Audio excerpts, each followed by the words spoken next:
From carrying the banner of British MMA to setting the gold standard for UFC commentary, Dan Hardy spent over a decade building something inside the UFC that most fighters never get: genuine trust. Then, almost overnight, he was gone. I don't give a fuck what anybody thinks, and I definitely don't give a fuck what Dan Hardy thinks. To this day, no one really knows what happened behind the scenes. So here's how over a decade of loyalty to the UFC was undone by a single moment.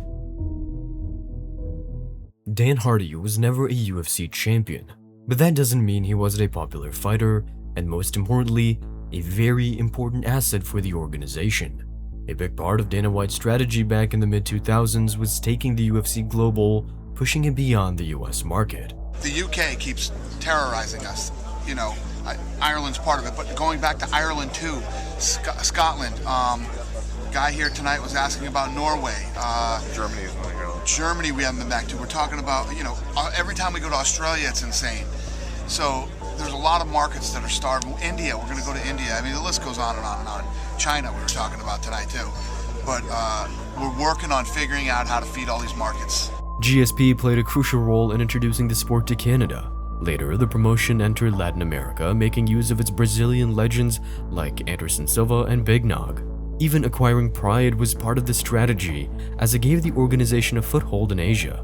Every step into another country needed its ambassadors, and when the UFC tried to gain over British fans, the Outlaw played a very important role. The UK was going to be a new market for the UFC to really break into, and obviously Bisping was doing incredible things and with the Ultimate Fighter and stuff, but Bisping was always, especially when he was a fighter, seemed to be quite a polarizing character for me, even with the UK fans. Like they liked him, but a lot of people didn't like him. So, and I think the UFC were kind of picking up on that a little bit, whereas I was a bit more, I think that when you liken me to McGregor, I think it's the cheekiness of the banter. Whereas, I think with Bisping's, there was a little bit of a venom in it. He was a staple figure in the several UFC events that the organization held in the UK at the time. Whereas Bisping was always the biggest star and often deemed the one Brit with the biggest shot of becoming champion, Hardy was always there in the undercard, doing some heavy lifting of his own. Because it didn't take a lot of effort for him to become a fan favorite. By looks alone, he was already standing out.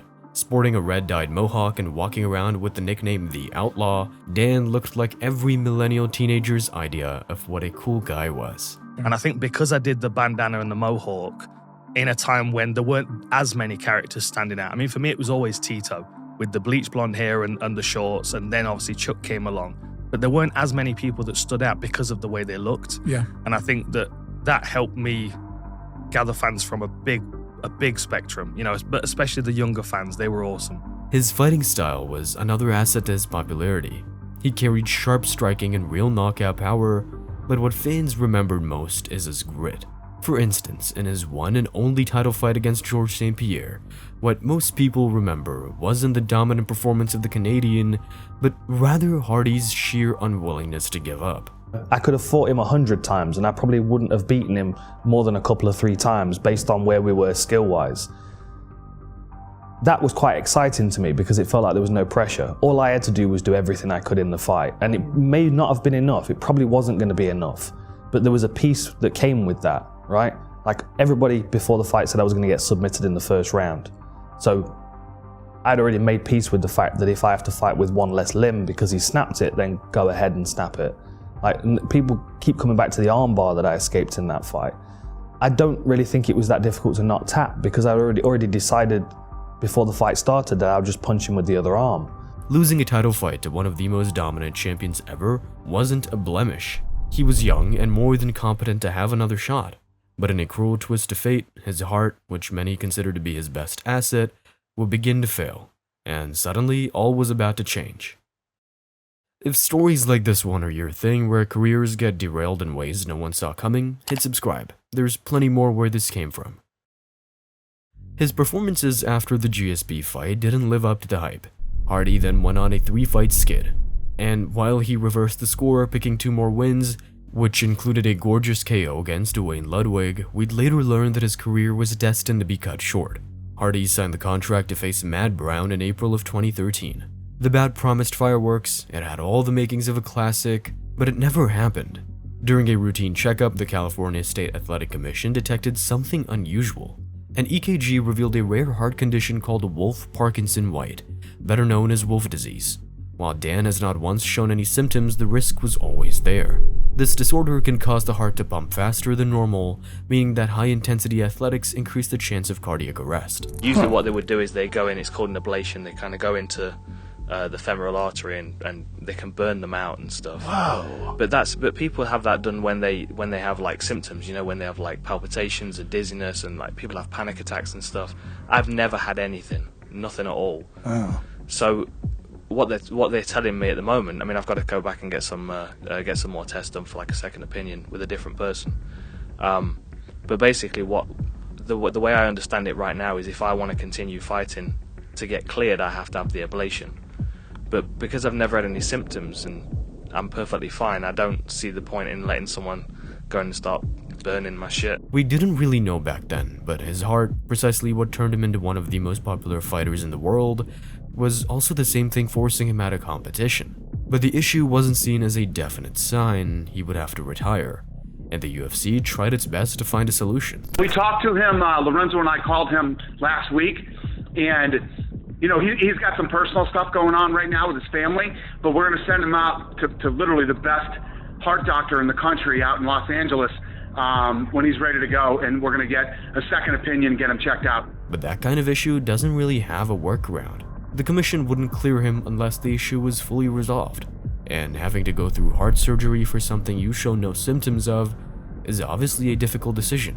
With no clear path forward, the organization granted him a new opportunity. I'm just not cleared to fight at the moment. I'm still training, staying in shape. I'm just proving that I'm able to fight. I'm physically well and able. The UFC have got some other stuff for me to do. I know that they've got some TV stuff that they're interested in me doing, so perhaps a little media training next, and we'll see where that goes. The company's expansion meant a lot more cards throughout the year, and Joe Rogan alone wasn't cutting it anymore. So while Hardy had to sort out his issues with the Athletic Commission, the UFC hired him as a commentator and analyst. His debut as a commentator came on a Fight Night event in London. From there onward, he became a regular presence on European cards. And the good thing is, he may not have been the best fighter in the world, but it turns out he was a damn good commentator. His mid-fight analysis showed a man who was as good on the mic as he was knowledgeable in the game. Also, there was great chemistry between him and the lead broadcaster John Gooden. So much so, they became the first dedicated international commentary team for the UFC. And Hardy's media pivot also gave birth to one of the best pieces of content ever produced for the sport. Inside the Octagon, one of MMA's first true analysis shows with Hardy and Gooden breaking down upcoming fights, became a tremendous success. Whenever you're throwing a left hook, you need to make sure that the elbow's behind the knuckles or there's no support system for the power. So here, he's effectively putting himself in an Americana position. He's hyperextending his shoulder. So there's going to be no power on that because his shoulder joint is going to give before Dillashaw's chin. So Dillashaw takes that punch quite cleanly. Garbrandt's still in range, feels like he's landing punches here, so he's going to invest in another one. Steps out to create a bit of space for his right hand, and Dillashaw beats him to the punch. Throughout the years, Hardy's comeback to competition felt like he was fading away. Even though he never retired, he was so successful as an analyst that his past as a fighter seemed to be growing as an afterthought. He seemed destined to become a staple in UFC broadcasts for a very long time. But just when it looked like he had found his lane, the next chapter in his career put his professionalism and his principles in check. The state of the UFC in early 2020 was great, perhaps never better. Some of the promotion's biggest and most successful events happened only a few years prior. Conor, Khabib, Adesanya, and even Jorge Masvidal were massive stars. The ESPN deal, a massive $1.5 billion contract for streaming and distribution rights, was the writing on the wall for just how prosperous things were. But when COVID hit, threatening to shut down live sports altogether, Dana White was forced with a serious problem. How much damage, though, will it be not having it in a live stadium with fans? I mean, atmosphere is key to a sport like UFC. Will it be a much less impressive experience, do you fear? Yeah, I think that live fans is a big part of any sport. I think it's what makes it so exciting and so fun. The reality is we're in a position now where you can't have fans there. I think people just want to see some live competition. The organization went above and beyond to keep the show running during the pandemic. From hosting fights at their own place at the Apex to going full Resident Evil and creating a biohazard safe zone at a private island in the Middle East, the UFC really proved it would stop at nothing. For the fans, the biggest difference was that the events had no live crowd. People watched all around the world, and the experience was surprisingly unusual. Not only can you hear the punches and the kicks crisp and clear, but you could hear the fighters talking to each other during the fight. You could hear the commentators commentating the fight, and actually the fighters could hear the commentators during the fight. I mean, there were a couple of times where a couple fighters credited Daniel Cormier and Joe Rogan. They heard what they were saying, and essentially those guys were like almost cornering them. The only sound that could be heard was from the fighting itself. Punches and kicks seemed more impactful. Every corner advice became more relevant, and the whole thing appeared more gruesome in a strangely compelling way.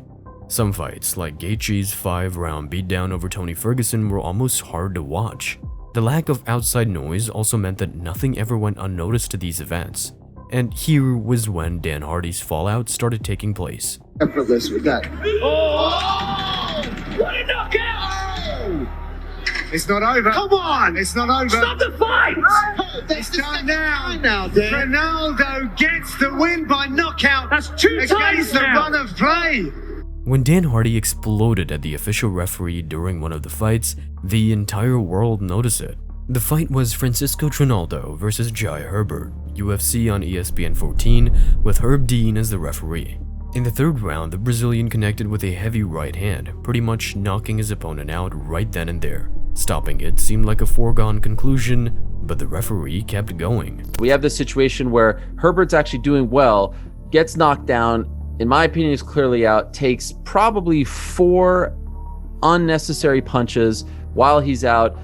Trinaldo, for a brief second there, is like, I don't want to keep doing this, but Herb doesn't stop the fight. Hardy's on the broadcast yelling, stop the fight. In the end, he stops the fight after the 4 unnecessary punches.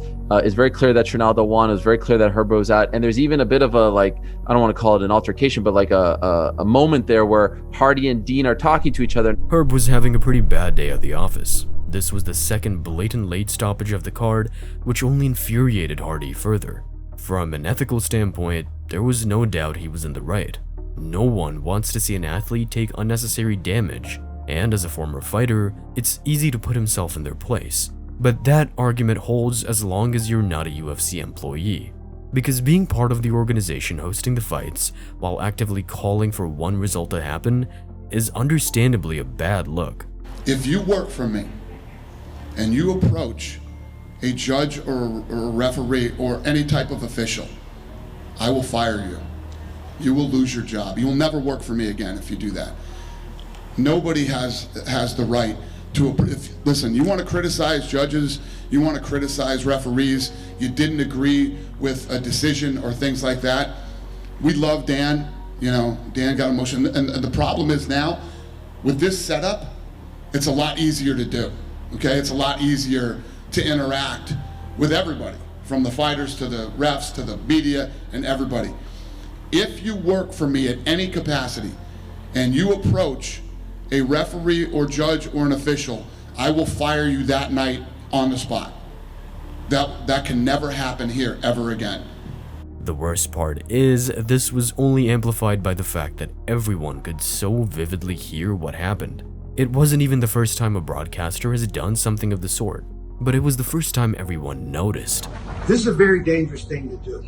If you put on your Superman shirt and decide that you're the smartest person in the room, and smarter than the physician, smarter than the corner who works with the guy, and smarter than the referee, you're doing a chance that you could bring in information that could do the fighter a disservice. I'm looking at the match. I believe I'm getting information from the people qualified to do it. Under no circumstances would I, even as a referee, get up and yell and tell another referee to stop the match. Herb claimed hearing someone call for the fight to be stopped only deepened the confusion, since he couldn't tell if it came from the corner or the physician. Meanwhile, Hardy stood firm that he would have done nothing different if given the chance. When he released the video afterwards, which was very kind of nonchalant and like, well, I'm the gold standard of refereeing, so, if you're going to put your Superman t-shirt on, etc., etc., that concerned me. because that means that he's not learning from that mistake and he's going to continue making that mistake. And, you know, if I'm a fighter and I make a mistake, I've got to learn from that mistake or I'm going to get knocked out or submitted in the same way. Unfortunately, the referees go on and I don't know whether they're held accountable or not, and that's the issue. In a world where barely anything happened due to the lockdown, the moment quickly went viral. For a week or so, everyone had their 2 cents to say about it. And even though nothing happened immediately after the debacle, Dana White's comments gave the impression that he now had a target on his back. I understand that the UFC are not going to fire me for shouting up to protect a fighter, but I knew on that day my card was marked. You know, and I knew that my card was marked on that day. For some time, it seemed like the controversy was finally fading, but this was only the beginning of Hardy's clash with the UFC. Despite the backlash, the organization kept him around. UFC big shots seemed very annoyed with the incident, but the majority of MMA fans sided with the outlaw. Sure, almost everyone agreed he could have handled it better, but still, his heart was in the right place. I hope it all works out. I do believe Dan Hardy was right in his criticism of Herb Dean. I really do believe that. How he went about it and the time he spent going about it, when he did it, that's the problem between a commentator and the fight itself, where there's supposed to be that barrier. A couple of weeks went by and it looked like the issue was in the past. But less than a year later, everything changed. He completely vanished from UFC media and broadcasts. Hardy was fired from both the UFC and VT Sports, never to be seen again afterward. Even his contract as a fighter got terminated, and no one really knew why. And the thing is, the explanation for why he was let go was never fully public.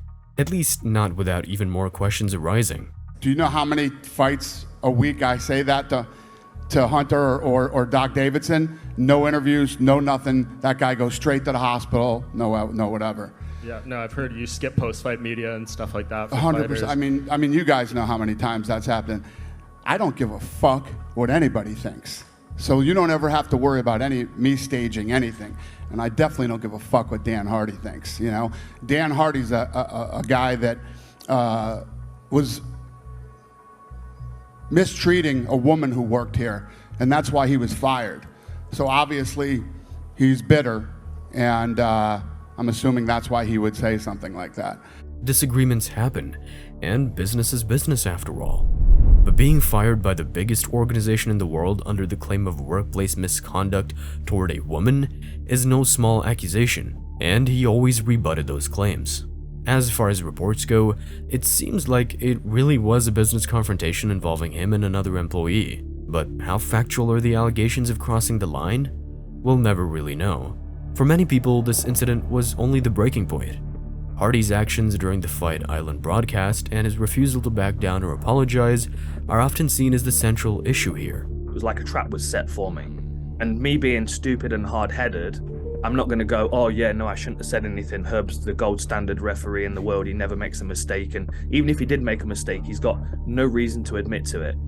If I'd have said that, maybe I'd be still sitting in my job, but I'd also hate myself, you know? I saw a guy that didn't do his job properly, and I called him out on it. And the UFC told me to turn my back to him when he came over to me. But even if he made some mistakes, it was clear he had nothing but good intentions when it came to protecting fighters. And it does raise the question, is the organization doing its best to protect fighters' health? Or is it all just for show? Because Dana White has shown genuine concern for fighter safety, like when he spoke to Calvin Kattar's corner after the Max Holloway bout. He took so much fucking punishment in this fight, I'm freaking out a little bit, man. I don't like it. This reminds me of the kind of the fight where the fight's over and he walks them back and fucking dies. Guys, I want him out of here. Don't talk to anybody and go right to the fucking hospital, man. All right? But this footage was heavily contested by the outlaw. The dude was mic'd up. Like, the receiver for the microphone was attached to the camera that was filming him from across the other side of the arena. Like, the whole thing is staged to protect the UFC. It also doesn't help the argument that some of the same guys running the UFC are the same behind the creation of Power Slap, a gratuitously violent and bizarre sport, if you can even call it that. And when slap fighting is on topic, Dana White's stance on brain trauma changes drastically. If doctors had their way, there'd be no football, there'd be no soccer, there'd be no boxing, there'd be no UFC. You know, listen, in contact sports, This is a contact sport. Hockey. I mean, we could go on with all the contact sports that if doctors had their way, they'd say that CTE is a problem. The irony of the situation is that Hardy did the wrong thing for the right reasons. Meanwhile, the UFC did the right thing, but perhaps for the wrong ones. From the early days of the promotion's expansion to England to his excellent work in MMA media, Hardy was always a company man, until he wasn't. Protecting fighters from brain damage was his biggest concern. If you want to watch a deep dive about the dangers of CTE and some of the sport's most horrifying stories, you can check out this video next. Thank you for watching.